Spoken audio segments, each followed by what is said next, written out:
Protecting the mount Guardian అనే థీమ్తో ఏ రోజున snow leopard day జరుపుకుంటున్నాము. స్నో లియోపార్డ్ గురించి మనకు తరువుగా ప్రశ్నలు రావడం జరుగుతుంది యూపీఎస్సీలో లేదా సీజీఎల్లో, అదేవిధంగా పబ్లిక్ సర్వీస్ కమిషన్లో.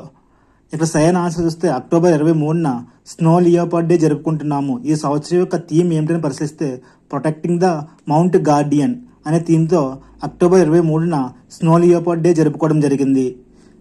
ప్రాజెక్ట్ స్నో లియోపార్డ్ను భారత ప్రభుత్వం 2009లో ప్రారంభించినది. ఇంకా అదేవిధంగా 2019లో యూపీఎస్సీకి వచ్చినటువంటి ఒక ప్రశ్న చూద్దాం. హెమిస్ నేషనల్ పార్క్ ఎక్కడ కలదు? ఇది హిమాచల్ పబ్లిక్ సర్వీస్ కమిషన్లో ఇవ్వడం జరిగింది, లడక్. అదేవిధంగా హెమిస్ నేషనల్ పార్కుని క్యాపిటల్ ఆఫ్ స్నో లియోపార్డ్గా చెప్పడం జరుగుతుంది. ఇంకా అదేవిధంగా సీజీఎల్ 2017 ఇచ్చిన మరో ప్రశ్న, ఇవి ఎక్కడ ఎక్కువగా నివసిస్తాయి? ట్రాన్స్ హిమాలయాల్లో. ఇదే ప్రశ్న మనకి యూపీఎస్లో కూడా అడగడం జరిగింది. అదేవిధంగా యూపీఎస్లో మరో ప్రశ్న చూస్తే దీనికి సంబంధించి ఐయుసిఎన్ రెడ్ లిస్ట్లో ఈ జంతువు ఏ లిస్టులో ఉందని అడగడం జరిగింది. అది వరనబుల్ లిస్టులో ఉండడం జరిగింది. ఐయుసిఎన్ రెడ్ లిస్ట్లో వరనబుల్ లిస్టులో కలదు. అదేవిధంగా మరో ఆప్షన్ కింద ఇవి కేవలం భారతదేశంలో మాత్రమే ఉంటుందని ఇవ్వడం జరిగింది, కానీ ఇవి సుమారుగా 12 దేశాల్లో కలవు.